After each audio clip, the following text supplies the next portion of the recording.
When I talked with each of the American heroes you're meeting this hour, they all said they were just doing their job. And that may be true, but it's not a job they had to do. It's a job they volunteered to do for the rest of us. Up next, two men who were awarded the second highest honor the Navy can bestow. Since 1917, the Navy Cross has been awarded to those serving with the Navy, Marines, or Coast Guard who demonstrate extraordinary heroism. The medal is cross-shaped with a sailing vessel, a caravel in the center. Recipients include Commander of the famed Black Sheep Squadron, Colonel Gregory Pappy Boyington, John F. Kennedy's older brother, Joseph P. Kennedy Jr., and Oscar-winning actor Jason Robards, who served in World War II as a radio operator. Brian Shantosh of the U.S. Marine Corps earned his Navy Cross on the road to Baghdad. Less than a week after the start of Operation Iraqi Freedom, thousands of U.S. soldiers and Marines were fighting their way to Baghdad. March 25, 2003, 29-year-old U.S. Marine Corps First Lieutenant Brian Shantosh was leading a convoy of tanks and trucks 80 miles south of the capital. Everything's going on at once, you just don't think. They were hit by a coordinated ambush of mortars, RPGs, and automatic weapons fire. What Shantosh did next not only earned him the Navy Cross, it also got him a starring role in this video game, which recreated his heroics. Shantosh took the Iraqis by surprise, ordering his driver to plow right into their position. We drove to the ditch. We shot out a machine gun that was sitting there at the ditch. I jumped out of the truck. I yelled at the guys, "Hey, this way." Two of his fellow Marines took off with him. I was running down the trench line recklessly, killing as many guys as I could. Shantosh's rifle blazed until its ammo was spent. Then he pulled his sidearm and fired away.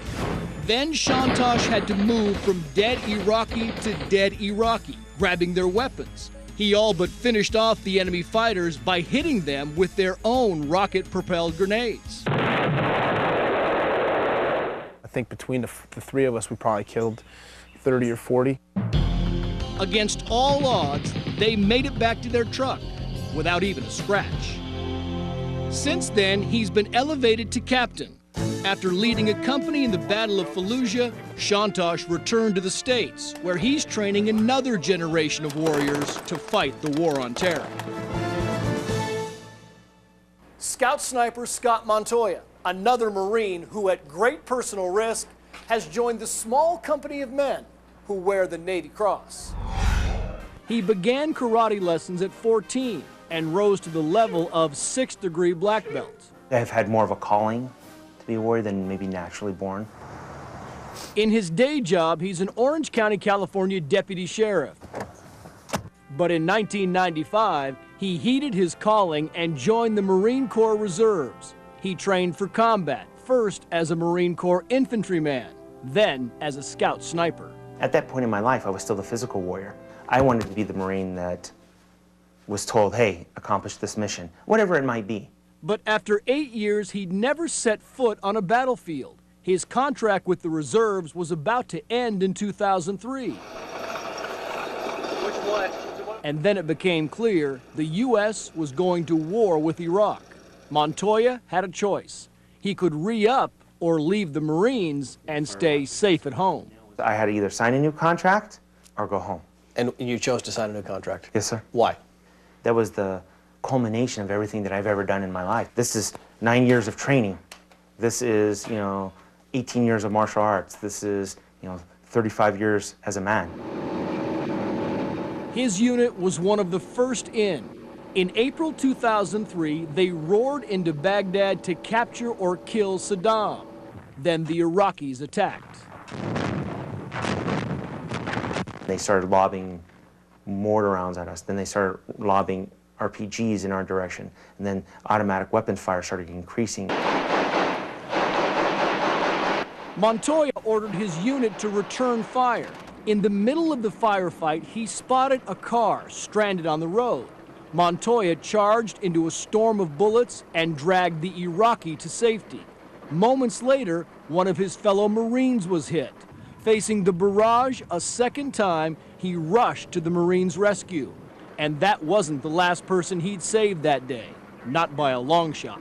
Other Marines were dazed and walking in the middle of the street, and they were surely going to get shot because they had lost their weapon, and they were kind of just wandering around. Montoya is not a man who is comfortable talking about his own heroics, but his military citation lays out his remarkable acts of bravery on that day. For extraordinary heroism, as a scout sniper, ignoring the hailstorm of bullets, Sergeant Montoya rushed into the street for a third time to carry the injured Marine to safety. Sergeant Montoya returned a fourth time to evacuate an unconscious Marine. All true, all accurate. Yes, sir. Did I help out? Absolutely. Did I help out a couple Marines? Absolutely. But was I unique or special? Absolutely not.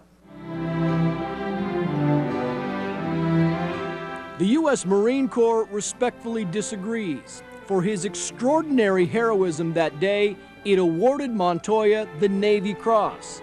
Unit 18-222, 912. Today, Montoya is back from Iraq and policing the streets of Orange County, California. Having endured the horrors of the battlefield, he now has a different understanding of his calling as a warrior. Being a young Marine and a young martial artist, I thought it was about hurting people. I thought it was about showing how tough you are. Ultimately, my test of humanity was I helped people in a critical time.